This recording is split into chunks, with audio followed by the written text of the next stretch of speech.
Peace, family. It's Apostle T. And I've been discussing the journey out of the cultic activity, cultic businesses, companies, traveling magazine teams, and journeying from that into the apostolic ministry. So I'm just going to continue in that vein. I'm documenting this story.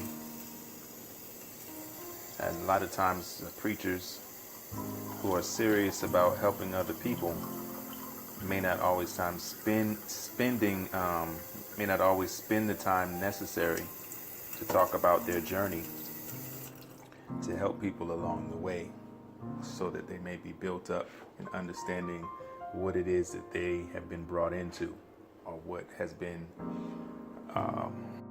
what they've been brought out of.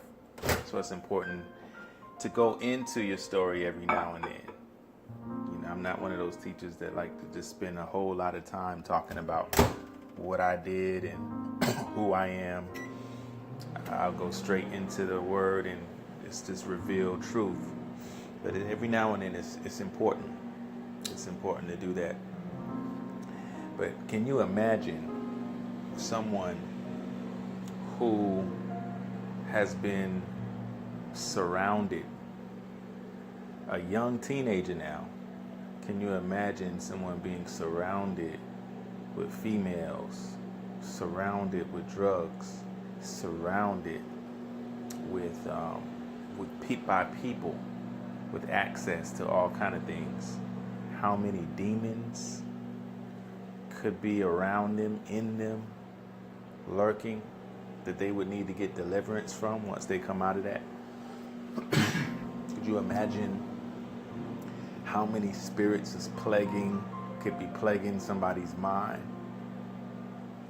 Spirits of homicide, lustful demons, spirits of insanity, spirits of manipulation, control, spirits of torture.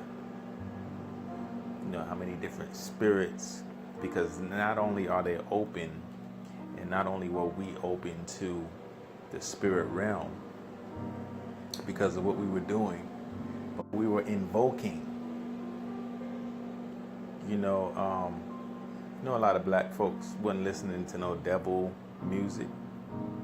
I mean, some of it was devilish, but that was always covered up in R&B, love making, baby making music. I don't see nothing wrong with little bump and grind. That's what we would go with it. But they had us hit to songs that was invoking Baphomet, songs that was invoking the Antichrist. So when you're involved with that level of demonic activity, you don't even know, because once I started getting deliverance, I didn't know anything about deliverance ministry. And it was before I really learned about the deliverance ministry that I had already started getting deliverance just by my parents praying for me. They didn't call it deliverance. I was just saying what was going on in me. They were trying to help their son. I already had people praying for me, but they would just pray with me, lay hands on me, and speak life over me. Right? And so then we started seeing some things break off. But everything didn't break off. Everything didn't break off at one time. And some things just lay dormant for another time. So my point with that is deliverance at times can be instantaneous. But there are other aspects of deliverance that comes over time. So we have to learn that principle and be patient with people who have been involved in high levels of cultic activity. Right? And you can have good organizations or organizations that are not satanic that find themselves having cultic practices just by virtue of people and how people do. So, wherever we land in that, we need deliverance, and we need to be able to help other people. But what I was learning in the process, because I labeled this as preparation for apostolic ministry, what I learned in the process was that, everybody was capable of hosting some kind of spirit. And when we were dealing with these people, these strange personalities, you saw all these different types of manifestations that would come out at different times. Different manifestations. It was normal. It was natural. Different manifestations. And so you would just get used to it. And I believe that many people are used to their demons. They're used to their spirits, their pet spirits. They're so used to it. They utilize them like just power beings, or, like a gun, like a weaponry. I'm going to use this spirit. I'm going to move in the spirit of anger today to get through it. Or I'm going to move in a high level spirit of depression today. So people utilize spirits. It's almost like they live off of them. Like, just say, for instance, like if the soul was not immortal, that's a debatable topic. But if the soul was not immortal, but spirits are immortal, and the soul needs to drink from a spirit to live, then it was like the souls of men were drinking off of the influences of these spirits in order to live, but they kept running out, so they had to keep getting more influence to live off of it. And they relied so heavily on the influences that if they were separated from the influence, they wouldn't know how to function. And so there are many people today that don't know how to function without the demons that they live off of. And this is what spirits want to do. They want to be counterfeit gods. So if I can posture myself to be your source, then you will worship me functionally like a deity. So that we call them squatters. Squatting. Replacements. Instead of antichrist spirits. So spirits that would pretend to be God or operate, function the way we should rely on him, we would rely on them instead. So I saw a high level concentration of people who utilize spirits like air, pneuma. They utilize the spirits, the multiple spirits. So can you imagine not having an awareness of this and then trying to bring deliverance and healing to people? So it was very important that the Lord took me to school and helped me to understand, spirits. Helped me to understand spirits. Now later on, my father took me down to this church that was real strong on casting out demons, and that was the minister flowed real heavy in that. And that's when I got exposed to the apostolic teaching concerning it. That's when I got exposed to the understanding, the ministry response to it. But before that, I was on the other end of it. So I didn't have any words or language for that stuff. But, as the Lord begins to show you things, he's like, okay, this is what you were in. Now that you're coming out of it, now I'm going to give you the language, the knowledge. I'm going to give you the Bible language so that you can understand what it is in the spirit realm that you were doing and what it is I brought you out of. Sometimes we're so deep in sin, so deep in darkness, that when we get brought out, we don't even know that we were brought out. We don't even know to what degree we were brought out, because there was so many different levels of bondage that we weren't even aware of. So that's why the apostolic ministry is a ministry of truth. It's a ministry that brings clarity, separation to help you to be able to properly define things and place things and say, no, this wasn't that, this was this, and this came from this. So we deal with etymologies and origins and root systems and saying this, and we also deal with groupings. This is connected to this, and this is why. These are kingdoms and nations who flow like this, and this is why. This is their motivations, this is their end game, and you just begin to have a comprehensive knowledge of how the spirits move. Then you get connected to people who understand that, who can help you with the language you need to be able to communicate what you know by spirit. And isn't that interesting? By the time the Lord begins to start sharing revelation with you, a lot of times, not all the time, but a lot of times you start being exposed to ministers, preachers who are talking stuff that the Holy Spirit has already been telling you in your spirit, but maybe you didn't have the boldness enough to bring it out, or you didn't do enough research to see that what he was saying to you is true. But a lot of times he'll give you revelation, or he'll at least give you an appetite for the revelation, so that when somebody else is talking it, then you know that that's the Lord speaking. But he's doing more than affirming the word. He's doing more than just repeating it. He is confirming it in you, establishing the word in you, so that now you can not only speak on it, but you can demonstrate the power that's in it. So how Paul talks about coming in power and demonstration.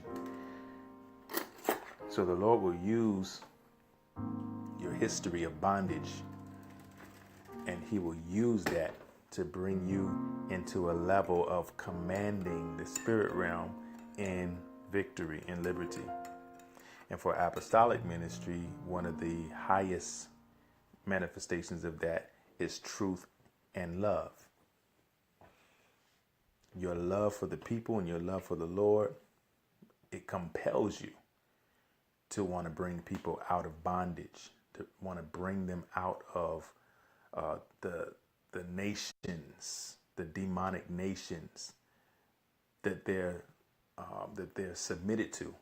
You have a love for them. You want to bring them out. But not only that, not only do you want to bring them out, but the way you bring them out is because you have a love for truth. Now, most people, when they talk about truth, everybody believes that they're preaching truth. You won't have any preacher or teacher that you hear that says, well, I'm teaching a lie. So we all claim truth. So we're not just talking about the claims of truth. We're talking about the accuracy and the precision, the rightly dividing. And in order to be accurate and precise, and that's infinite, right? Because you can always get deeper. You could always look closer. You could always separate a little bit more. But there is a level of thoroughness. There's a level of depth in the accuracy, in the research, in the revelation that takes you deeper than where most people will go. See, some of the other giftings look for the most practical application of the word. The apostles can be practical, but they're not looking for the most practical application of the word. They're looking for the deepest revelation of the word. And then they're looking to find ways to practically teach it. But their end game is different, because they understand that if you've been immersed in darkness, then you're going to need something deeper than the depths you've already been exposed to. And that's really the essence of what I'm talking about today. And that is that once we've been exposed to a level of supernatural in darkness, once we've been exposed to a level of supernatural in wickedness, in false teaching, in heresy, in activities, then there hasn't been an opening that has been caused in us. There's been a cavity that's been created. That now that we have to deal with this thing because it's been opened up. Now, maybe if we had never experienced some of the things we experienced, then we may be comfortable in shallow waters. But for the people who have gone into a certain level of depth in sin, there needs to be a level of depth that they have to live in so that they will be safe. And that's why it's very important for us to be connected to apostolic teaching, apostolic ministry, because we need revelation. We need that revelation to help us live, not just to fascinate our minds, not just to appease our imagination. We need the depth of it because we understand the powers that already know our name and address. We understand the spirits that are already knocking on our door. And so it has to be more than just knowledge. It has to be more than facts or a 3-point PowerPoint. Got to be more than that. And this is why I encourage people who are hungering for the Lord. I encourage you in that to go deep. Go deep. Go as deep as you can in him. Let me show you how deep Paul went. Saul was so hungry to know righteousness that he was trying to round up every believer who he thought was committing heresy and treason against Yah. And the Lord himself has to stand and reveal himself and says, listen, why do you persecute me? You going hard. And so we have to find the place of our zeal. We need to find what was our road to Damascus. I could have labeled this the road to Damascus. For me, it was those experiences with the cult and with jail and with drugs and, running away, the prodigal, the age-old prodigal story. Yeah, but yours might be a totally different road to Damascus. But it's the place where we meet Christ and he reveals to us that I realize nobody else can do this. I got to come myself and reveal myself to you to stop you from where you're trying to go. And it's at that place where we meet him face to face, where all debates are irrelevant. All arguments about whether Christ is real or not are out of the window. All kinds of going back and forth and trying to see what I believe because I don't know, and what the PhDs are saying in my classes and in the lectures, all of that goes out the window when Christ himself reveals himself to you. So that cannot be met. In other words, he may not have shown up if there was not that level of zeal that was already present. And so there's a level of zeal in sin, a level of zeal in ignorance that some people walk in and move in that attracts the glory of God to come and see about them. So whatever we do, let's do it wholeheartedly. Because you can accelerate the process. He says, either be hot or cold. He says, either be hot or cold. Because if you're lukewarm, I'm going to spit you out. You're useless. So there's something to be said about somebody that's going hard, even if they're going hard and they're wrong. But it attracts the glory of the Lord if they're pursuing truth and they're pursuing it the wrong way, where he would at least have an encounter with them. Now, what they do with that encounter, that's on them. For me, I received them. For me, I yielded, And these are the buddings, and this causes the springing forth of the apostolic ministry, because you can't forget what you knew. In the sense of everything that you were exposed to doesn't just go away because you get saved. Everything that you've seen doesn't just go away. So now you have Christ, the apostle and high priest of our confession, going in and bringing about solutions to the things that now are existing in our heart as a result of the trauma.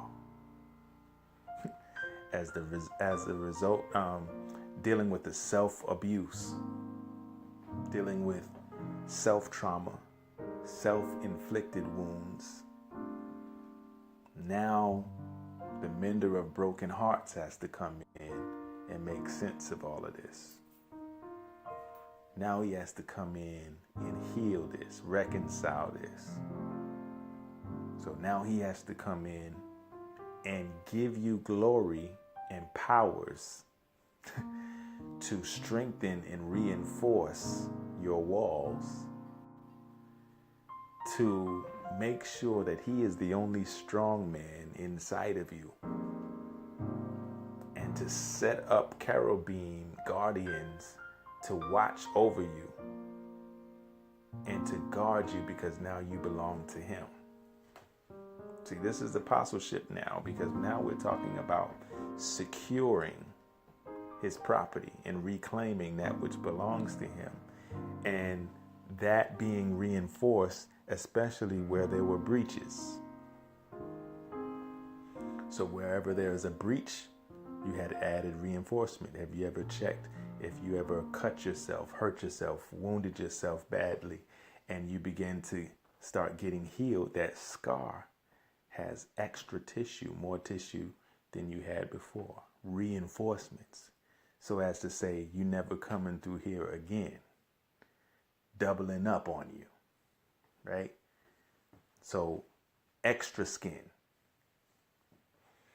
So now, where the enemy may have breached the walls, now the Lord has reinforcements in those breaches, which other people relate to them as gifts, talents, abilities, powers. But the Lord relates to them as, these are my security measures to secure my property. That's why first ministry is not to others, but it's unto him, and then it's ministry to ourselves. So if prophecy is real, it's the prophetic is working in you, through you, to you first. Let's say it again. The prophetic is working in you, to you, through you, to you first. So the prophetic is working in your life. You know it works. Right? So then that rolls out over into others.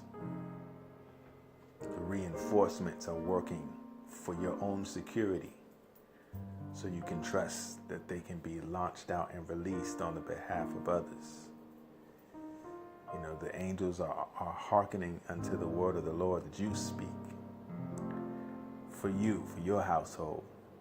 So then that same trust that's built up now can be carried to the nations.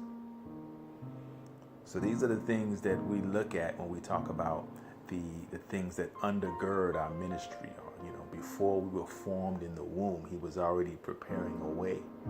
And even in our sin, it activated it activated the manifestation of our purpose. And what I mean by that is not that we have to sin to get there. But as I said in the other recording, that he has to go and redeem the time and make sense of it all. So you see somebody like Samson, where it was already prophesied that he would be the one to bring about the liberation of Israel amongst the Philistines.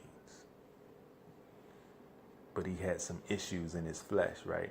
But his anger, when he was done wrong, because he was already where he wasn't supposed to be, but his anger triggered him to go off on them and fulfill the exact thing that Scripture said he would do anyway.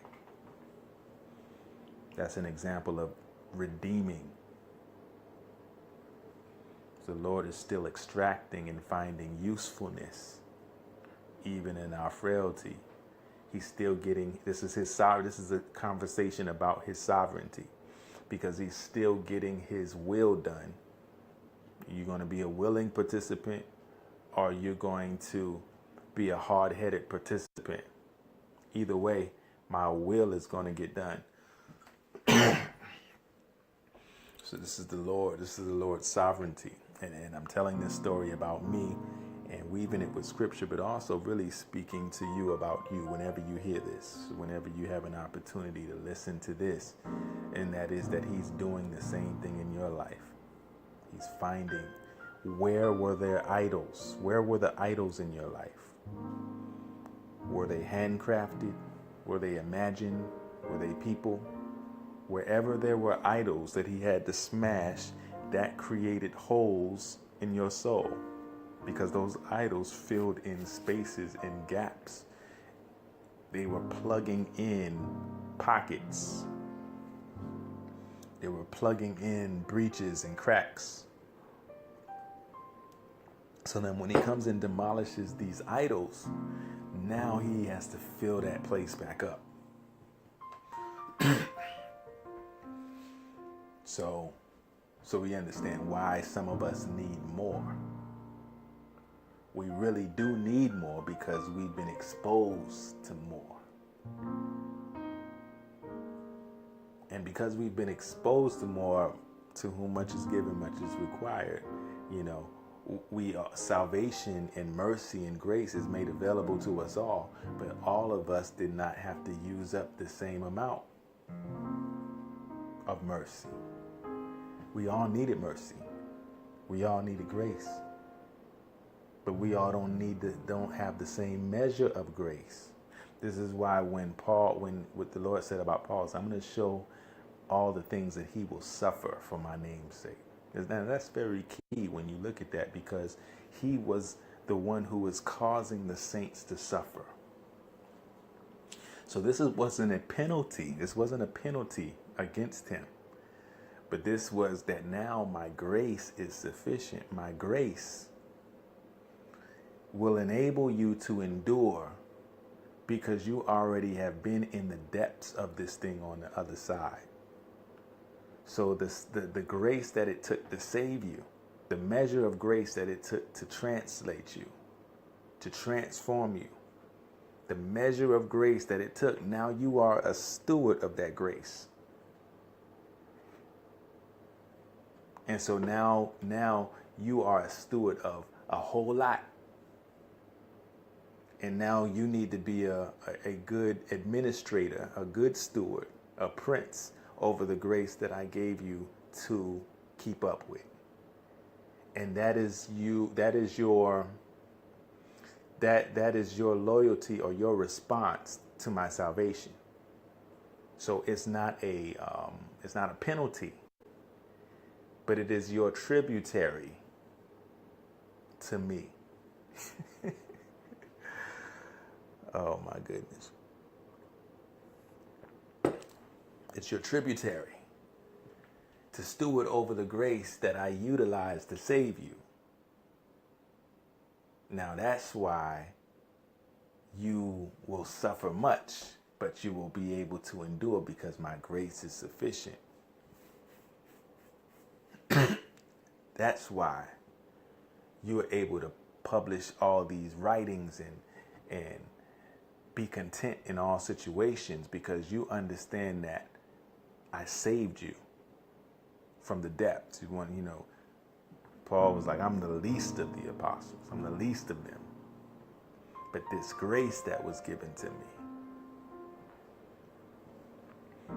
Right? So if he saved you from the gutter, there's a responsibility to steward over that grace, multiply that grace. That grace comes with revelation, it comes with insight, it comes with responsibility, it comes with duties and administrations. It's your economy. It comes with a whole package, a whole office, a whole field that now he's like, I want you to till the ground. You cultivate it. You raise up the trees. Cultivate the fruit. Take the fruit. Bring the fruit to the marketplace. Promote the fruit.